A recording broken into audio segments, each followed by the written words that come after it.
Bonjour à tous, je suis ravie de vous retrouver pour ce nouvel épisode de podcast. Est-ce que tu as, changé, la disposition de te salon? Tu as accroché un carillon dans l'entrée, tu as placé tes plantes, au sud-est, bref, tu t'es dit: «Je me mets au feng shui» et pourtant il y a rien qui a bougé dans ta vie. Tu des miracles ou au minimum un petit coup de boost, mais c'est resté le calme plat. Si tu t'es déjà dit: «Le feng shui ça ne marche pas» ou alors «La feng shui c'est pas pour moi», alors cet épisode il est pour toi parce qu'en fait c'est pas que ça ne marche pas, c'est peut-être que tu as fait une de ces erreurs, et que, tu t'y es pris comme, peut-être 80 des gens suivant des conseils généraux, qui n'étaient pas adaptés à ton lieu. Donc aujourd'hui je vais te partager les 5 raisons les plus fréquentes, qui expliquent pourquoi le feng shui ne donne pas les résultats que tu, escomptais. La première raison, déjà, c'est peut-être de savoir, quel feng shui tu utilises. J'ai tendance à dire que si tu utilises un feng shui occidental ou alors un feng shui new age, ou alors, le feng shui tibétain, la Black Hat School, on n'est pas du tout sur un feng shui traditionnel chinois, d'accord? Ce sont des feng shui que j'appelle édulcorés, parce qu'en fait, ils ont été simplifiés au maximum parce que oui, le feng shui traditionnel, c'est super compliqué, mais en les nettoyant de tout ce qui était complexe, on les a parfois nettoyer de tout ce qui était réellement efficace. Donc on parle beaucoup de symbolique, y compris dans la notion d'orientation, puisqu'on ne prend même pas une boussole, une vraie boussole pour, regarder le la le côté magnétique, le nord magnétique terrestre. On va, porter symboliquement, par exemple, le sud en face, le nord la porte d'entrée et cetera. Donc forcément, si vous mélangez, ce genre de feng shui avec des choses que vous lirez sur le feng shui, peut-être même traditionnelles, ce sont des écoles qui ne sont absolument pas compatibles. On ne peut pas supposer que c'est le sud par convention et utiliser des préceptes liés au sud, à la zone sud réelle du Bagua, tels qu'enseignés, dans les textes, ancestraux. D'accord? Donc, hem, quand on il y a ça, je dirais comme problème et le deuxième problème de ce genre de feng shui édulcoré, c'est qu'on porte énormément d'attention sur la symbolique des objets, sur aussi la symbolique de l'espace. Là-dessus, je trouve que c'est quand même vachement intéressant et moi aussi, dans mon feng shui traditionnel, j'utilise la notion de symbole. Par contre, il faut pas non plus utiliser les mauvais symboles, c'est-à-dire utiliser par exemple des déités chinoises qu'on mettrait dans son entrée, alors qu'on n'a aucune appétence pour la culture chinoise et que ça ne veut rien dire pour nous, par exemple. Mais au aussi avec, on n'utilise pas la notion spatio-temporelle du feng shui, traditionnel, qui fait que les actions qu'on va mener, vont être dans l'air du temps.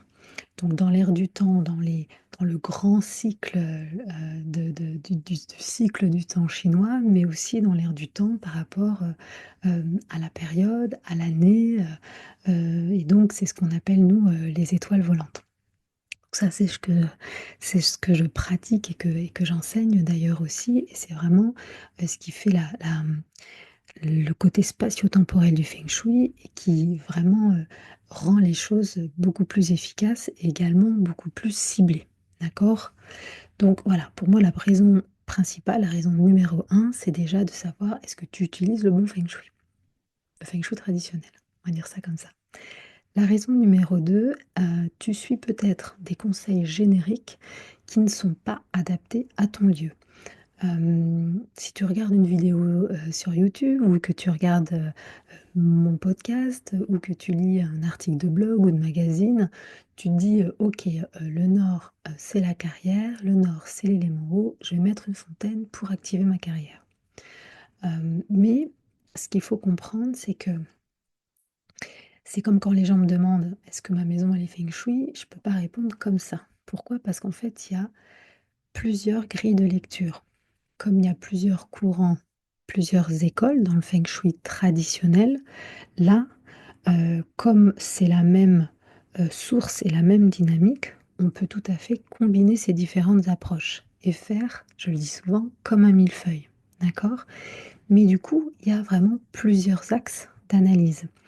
Ce qui fait que votre fontaine au nord pour booster votre carrière, peut-être que si on regarde l'école Basaï en fonction de votre date de naissance et en fonction de votre Mingwa, le palais qui se trouve au nord, c'est peut-être votre palais problème. Et donc si vous mettez une fontaine, dans ce palais-là, en fait, c'est peut-être pas, la bonne solution. Encore plus s'il y a des étoiles dans ce palais qu'il ne faut absolument pas activer parce que c'est pas des étoiles qui sont sympas par rapport à la période et cetera.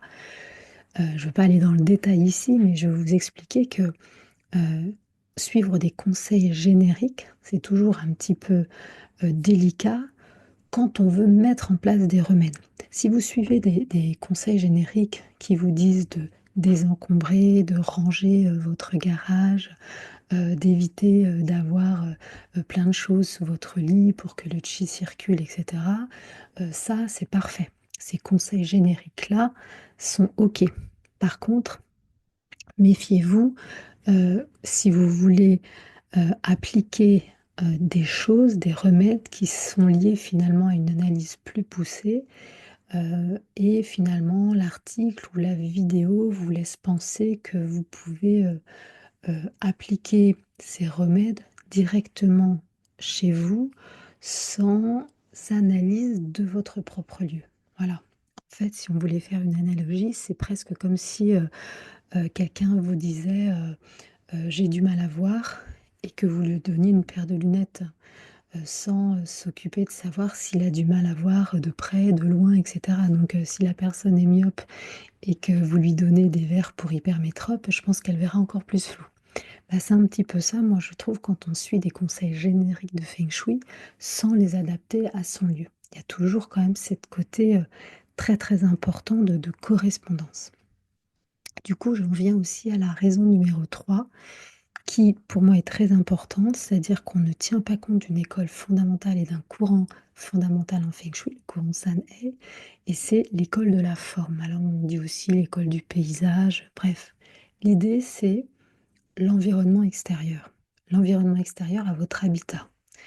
C'est hyper important en feng shui, hem, de caractériser, d'analyser, de porter une attention sur tout ce qui va entourer la maison ou l'immeuble dans lequel vous habitez.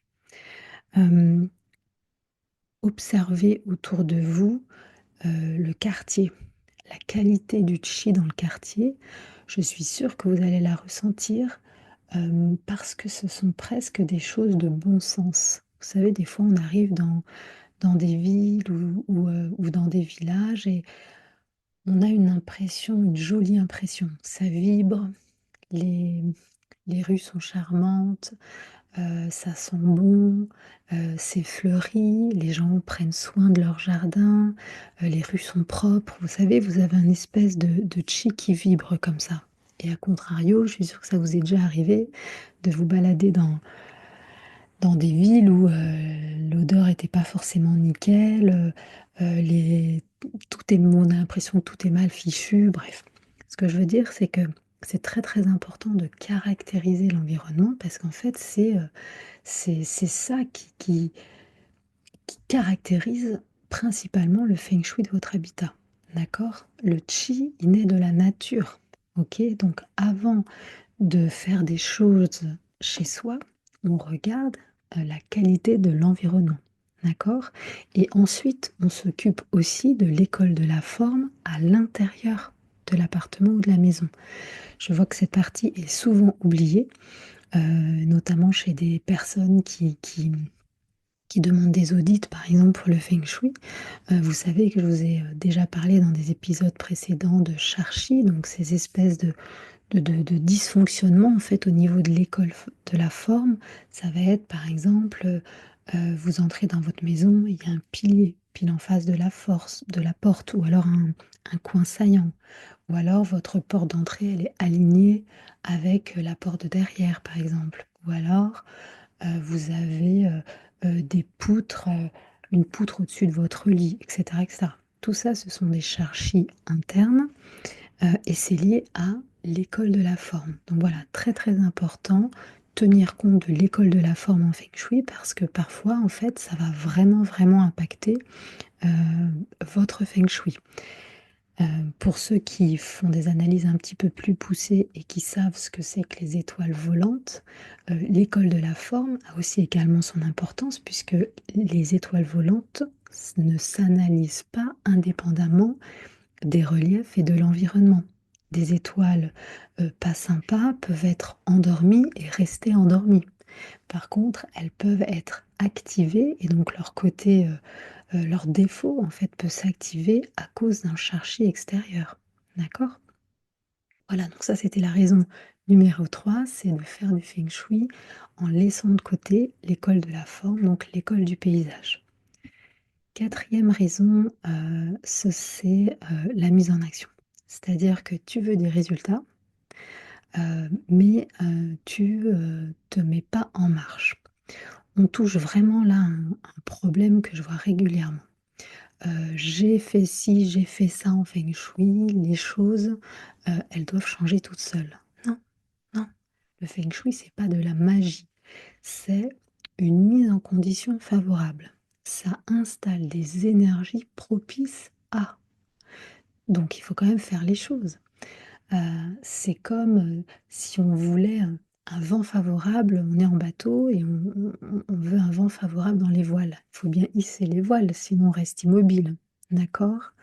Hem, par exemple, on active, le secteur carrière, mais on n'envoie pas de CV. Bah, ça risque pas de bouger tout seul. Ou on active sa zone amour, mais on regarde, des séries Netflix, on sort jamais et cetera. D'accord? Donc le feng shui, il ne fait pas à notre place. Il crée les opportunités, mais c'est quand même à nous de les saisir. Je veux dire, on a quand même une mise en action qui est nécessaire, obligatoire. D'accord? Et pour terminer, je dirais que la cinquième raison, on ne laisse pas assez le temps au temps. Le chi doit s'installer quand on fait des changements. Les énergies, elles bougent, mais il faut, leur laisser le temps un petit peu de se déposer, d'accord? C'est un peu comme une plante. On la sème, on l'arrose, heu et on la voit pas forcément pousser à l'œil nu, donc il faut quand même laisser le temps. Heu, j'ai certaines personnes qui font des changements, feng shui, le lundi et qui, s'attendent à des miracles le vendredi. Mais non, ça marche pas comme ça en fait. L'énergie, elle a besoin de s'installer, de se diffuser, de se stabiliser et en plus, parfois les résultats sont vraiment subtils au début, d'accord? On a un meilleur sommeil, une meilleure humeur, on a des échanges plus fluides avec les enfants, mais on s'en rend pas forcément tout de suite compte. C'est pour ça qu'en fait, moi, quand, je fais des expertises feng shui, je fais remplir des questionnaires à mes clients pour connaître un petit peu quelles sont leurs aspirations et surtout je leur demande de noter, sur une note de 1 à 5, où ils en sont, en fait, de tel et tel domaine de vie. Pourquoi? Parce que parfois on ne se rend pas compte quand ça va mieux. On a oublié quand ça commence à aller mieux, comment ça allait mal, en fait. Ce qui est une bonne chose, ça c'est cool, mais du coup, ça nous donne pas forcément la possibilité de mesurer les progrès qu'on a faits et surtout le mieux qui s'installe.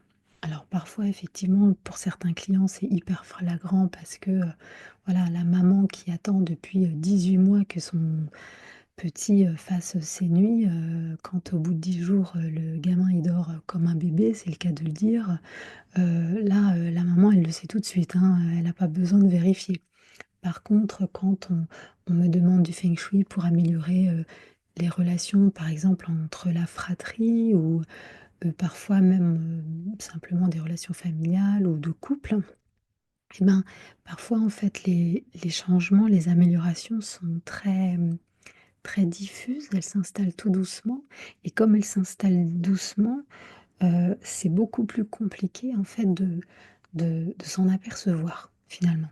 Donc je dirais que cette cinquième raison, c'est ça, c'est que si on ne mesure pas que ça s'améliore, même petit, on a tendance parfois à revenir en arrière ou à imaginer un nouveau changement parce qu'on a l'impression que ça ne marche pas.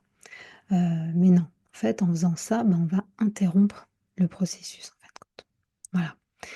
Donc voilà, c'était juste ce que je voulais, partager, avec vous, aujourd'hui. Il faut vraiment, il faut pas penser que le feng shui ne fonctionne pas. Il faut vraiment lui donner sa chance et il faut aussi, se mettre en action, évidemment.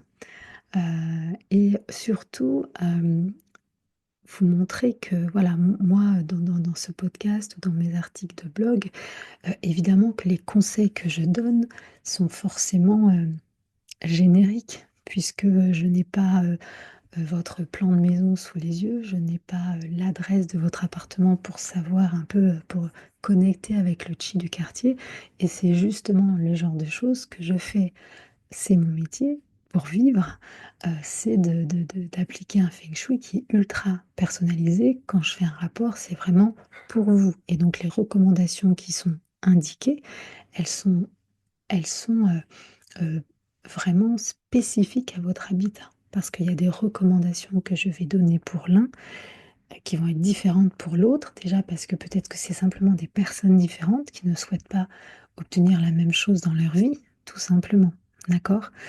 Et puis parce que voilà, le lieu est différent, la ville est différente et tout ça crée un contexte qui fait que chaque, expertise ou chaque conseil feng shui doit être, personnalisé. Maintenant, si vous écoutez, ce podcast et j'en suis ravie, prenez toutes les informations effectivement génériques que vous pouvez prendre, ça, ce sera toujours ça de fait, j'allais dire.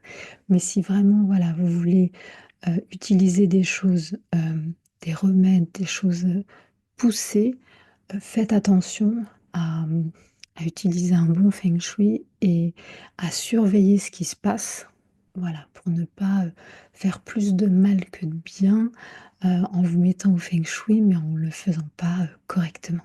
Voilà. Donc, j'espère que cet épisode, vous aura plu et je vous souhaite une très, très belle journée et je vous dis à la semaine prochaine pour un nouvel épisode. Ciao!